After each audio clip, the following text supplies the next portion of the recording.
Hola, ¿qué tal? Es momento de arrancar una nueva inmersión en las fuentes. Y hoy tenemos sobre la mesa un análisis, verdaderamente fascinante. Así es. Vamos a explorar una serie de textos muy antiguos y a desmenuzar los comentarios que se han escrito sobre ellos a lo largo de los siglos. Específicamente, nos vamos a sumergir en los extractos de una porción de la Torá conocida como Tetzaveh.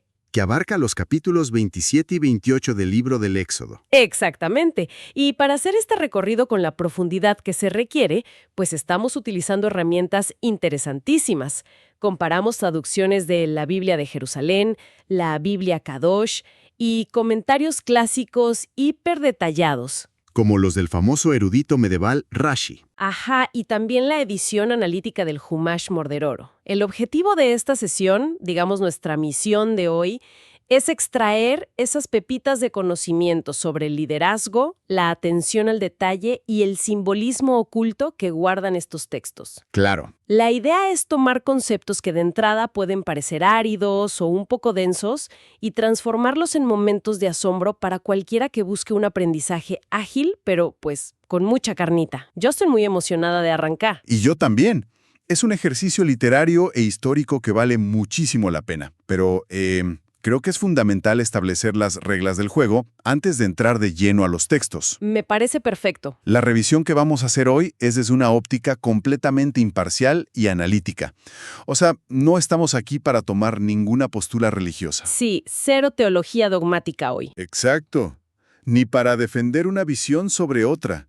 El enfoque es observar con lupa las diferencias sutiles entre las traducciones, entender la semántica original y apreciar la inmensa complejidad del pensamiento que hay detrás de cada instrucción. Vamos a tratar este material con el rigor de un estudio literario y antropológico. Totalmente de acuerdo.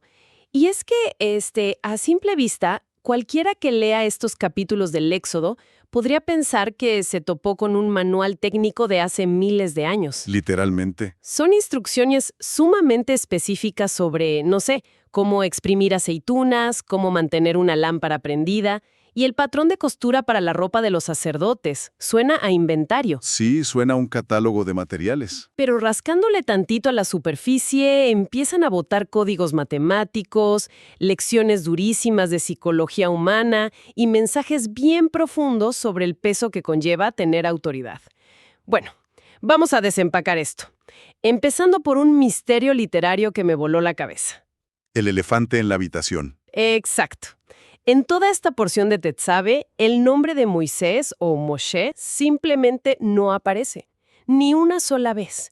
Y considerando que él es el protagonista indiscutible de casi todo el relato, que de pronto desaparezca es una rareza tremenda. Es una anomalía que a ningún intérprete clásico se le escapa, porque en este tipo de textos antiguos, los silencios hablan tan fuerte como las palabras. Sí. Para entender el porqué de esta omisión, los exégetas nos obligan a dar un paso atrás y mirar la cronología, específicamente el episodio del becerro de oro. Que cronológicamente pasa antes de estas instrucciones. Así es. En medio de esa crisis monumental, Moisés asume el rol de mediador entre Dios y el pueblo, y en su desesperación por salvarlos, lanza un ultimátum que resulta ser brutalmente literal. Esa frase está en los apuntes y es fortísima. Moisés dice algo como, si no les perdonas su pecado, entonces bórrame de tu libro que has escrito. Es una apuesta al todo o nada, y el análisis que hacen los comentaristas es fascinante. Señalan que si bien el pueblo fue perdonado gracias a la intervención de su líder, el texto no perdona el exceso verbal de Moisés. ¡Wow! En la tradición de estudio, las palabras emitidas por un líder de ese calibre tienen un peso cósmico ineludible. Entonces se toma la petición de forma literal. Como dijo, bórrame, su nombre es efectivamente borrado, pero exclusivamente de esta porción de Tetzaveh. Es como si la narrativa le pasara la factura por usar el lenguaje de forma tan temeraria. Aunque sus intenciones fueran nobles. Exacto. Lo que hace que todo esto cierre de una manera súper poética es la sincronía temporal. Resulta que la lectura anual de Tetzaveh coincide casi siempre con la semana del aniversario luctuoso de Moisés, el 7 de Adar. Una sincronía impresionante. O sea, la desaparición de su nombre en el pergamino se alinea con la conmemoración de su desaparición física del mundo. Es una estructura literaria brillantísima. Y al mismo tiempo nos deja una lección atemporal sobre la psicología del lenguaje.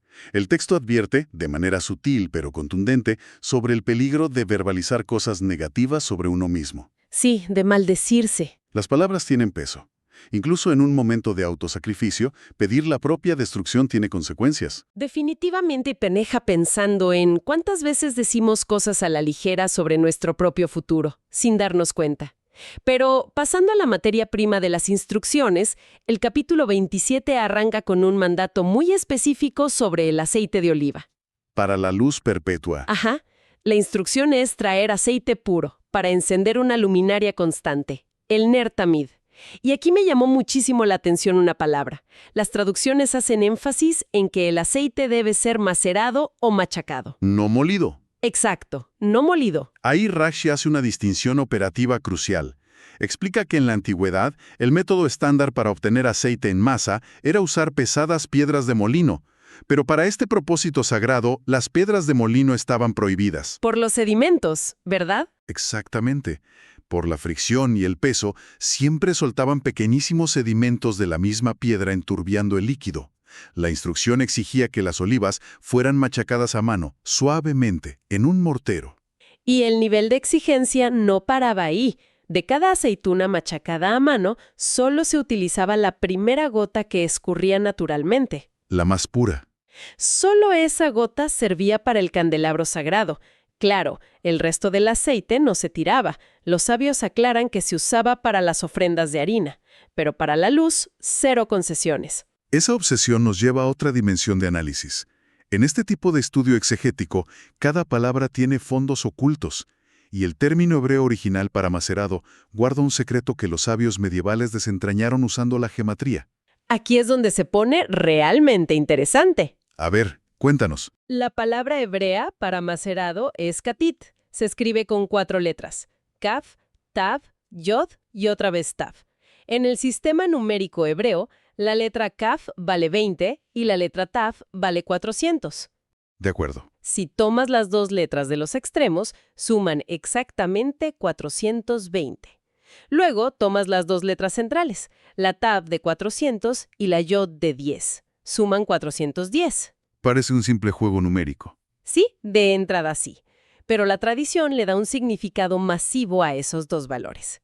¿Esos números representan una profecía codificada? Según los registros históricos, el primer templo de Jerusalén estuvo en pie exactamente 410 años antes de ser destruido, y el segundo templo duró exactamente 420 años. Te cae el 20 de inmediato. Es una locura pensar que en una instrucción agrícola se encapsule casi un milenio de historia y geopolítica. Los comentaristas argumentan que el texto incrustó la duración exacta de estas épocas de iluminación espiritual en la misma palabra que describía cómo aplastar la aceituna. Es poesía pura. Y hablando de luz, también hay un aspecto logístico bien aterrizado. Se suponía que esta era una luminaria constante. La séptima vela orientada al oeste, el Ner Ma'araví, nunca se apagaba. Era la llama piloto. Y aunque se describe como un milagro constante, la fe no estaba peleada con la previsión técnica. Eso me encantó. Los sabios no dejaban la logística al azar. Hicieron cálculos volumétricos súper rigurosos y determinaron que se debía colocar exactamente medio log de aceite por cada lámpara. Medio log. Los sabios calcularon la tasa de consumo para asegurarse de que durara desde el ocaso hasta el amanecer, incluso durante las noches más largas y crudas del invierno en el Medio Oriente, específicamente en el mes de Tevet. Era planear para el peor escenario posible.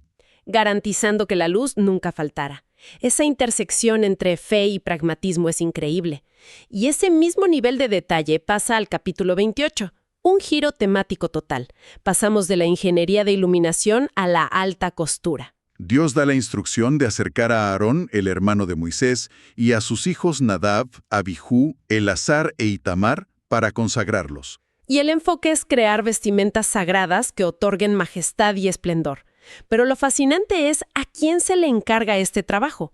El texto no pide a los mejores sastres, pide a todos los sabios de corazón dotados de un espíritu de sabiduría. Lo fascinante aquí es que sabio de corazón implica que la habilidad manual es secundaria.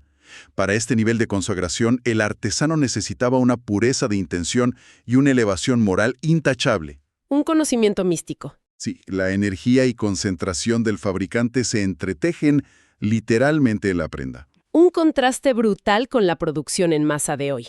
El guardarropa era extensísimo. Un sacerdote regular usaba un uniforme de 4 piezas, una túnica, calzones de lino, un turbante y una faja. Pero el sumo sacerdote, el Cohen Gadol, usaba 8 prendas. Se le añadían un pectoral, un éfod, un manto especial azul y una diadema de oro puro. Y aquí Rashi nos regala un análisis lingüístico maravilloso sobre el propósito de esto. Ajá. Al traducir la palabra consagrarlo, Rashi usa el francés antiguo servantre. Servantry. Servicio. Esa elección me parece una lección de liderazgo potentísima. Conecta la idea de sacerdocio puramente con el servicio activo. No es ropa de lujo para exigir pleitesía. Exacto. Es vestir de gala para ser el servidor principal. Es una concepción de autoridad basada en la responsabilidad. Y para reflejar la gravedad de ese servicio, los materiales del efod eran maravillas tecnológicas para la época. Totalmente. Vamos a desempacar la construcción del efod.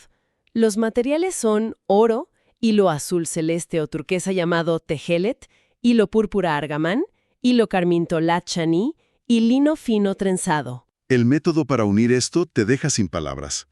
El Tratado de Yoma explica el proceso metalúrgico. No era comprar hilo de oro. Los artesanos tomaban bloques de oro puro, los martillaban hasta aplanarlos como papel y cortaban tiras milimétricas. Y luego la torsión. Tomaban un hilo de oro puro y lo juntaban con 6 hebras del hilo azul, luego hacían lo mismo con 6 hebras púrpuras, 6 carmín y 6 de lino. Es impresionante. Al final, juntaban estas 4 composiciones. O sea, cada cordón individual del efod estaba conformado por 28 hebras trenzadas a mano. La pesadez y rigidez de una tela así debió ser fenomenal.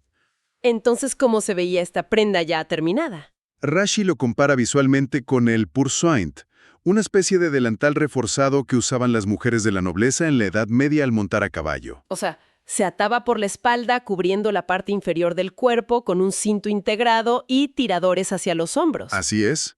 Y la colocación tenía reglas anatómicas muy estrictas. El cinturón debía quedar posicionado exactamente a la altura de los codos, ni más arriba ni más abajo, para evitar las zonas de sudor del cuerpo. Una fijación increíble por la pureza física y simbólica. En esta cosmovisión, lo biológico y lo espiritual están entrelazados. Y hablando de anatomía, llegamos a los hombros. Sobre los tirantes del efod iban 2 piedras preciosas de ónix engarzadas en oro. Y no eran broches decorativos, eran el lienzo de un rompecabezas matemático. La instrucción era grabar los nombres de las 12 tribus de Israel, 6 en la piedra derecha y 6 en la izquierda, por orden de nacimiento. De Reubén a Benjamín. Exacto. Pero hay un problema visual y numérico. Los nombres en hebreo no tienen la misma cantidad de letras. Si los grababan tal cual, la asimetría rompería el equilibrio del santuario. Así que la solución fue tomar el nombre de José, Yosef, y añadirle una letra extra basándose en registros antiguos. Le agregaron una letra Yod. Haciendo ese pequeñísimo ajuste, lograron la simetría absoluta.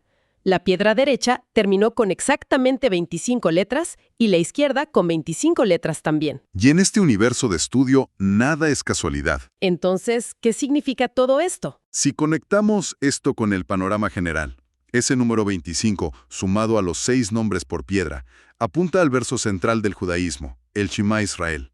Que dice, escucha Israel, el Señor nuestro Dios, el Señor es uno. Exactamente. Ese verso tiene exactamente 6 palabras y si cuentas los caracteres, suman 25 letras. El texto define estas piedras como un recordatorio delante de Dios. Y la conexión histórica es vital. Evocaba el juramento de lealtad en los montes Gerizim y Ebal, donde las tribus se dividieron 6 y 6. El sacerdote cargaba el peso de los juramentos de su historia nacional. Y eso amarra perfectamente los grandes temas de hoy. Vimos cómo el silencio del nombre de Moisés enseña sobre el peso de nuestras palabras, cómo el aceite esconde siglos de historia en su raíz idiomática, y cómo el liderazgo requiere sabiduría de corazón y una atención al detalle casi sobrehumana. Un viaje espectacular desde el aceite machacado gota a gota hasta los hilos de 28 hebras. Para concluir, hay una idea provocativa que quiero dejar sobre la mesa. Adelante. Hemos hablado del simbolismo, pero imaginemos la física de esto. El sumo sacerdote cargaba, literal y físicamente, 2 pesadas piedras en su cuerpo en cada movimiento que hacía. No había forma de olvidar que estaban ahí. ¡Guau, claro! Esto plantea una pregunta importante para cualquier persona en posición de autoridad hoy en día. ¿Qué cambiaría en la forma en que lideramos si cada vez que tomamos una decisión o damos un paso, sintiéramos un peso físico real e ineludible sobre nuestros hombros recordándonos a las personas que dependen de nosotros? Con esa poderosa imagen de la responsabilidad materializada sobre los hombros, cerramos el análisis de hoy. Esperamos que esta inmersión haya desatado en quienes nos escuchan una curiosidad insaciable por descubrir lo que se esconde bajo la superficie. Ha sido un recorrido revelador. Hasta la próxima inmersión.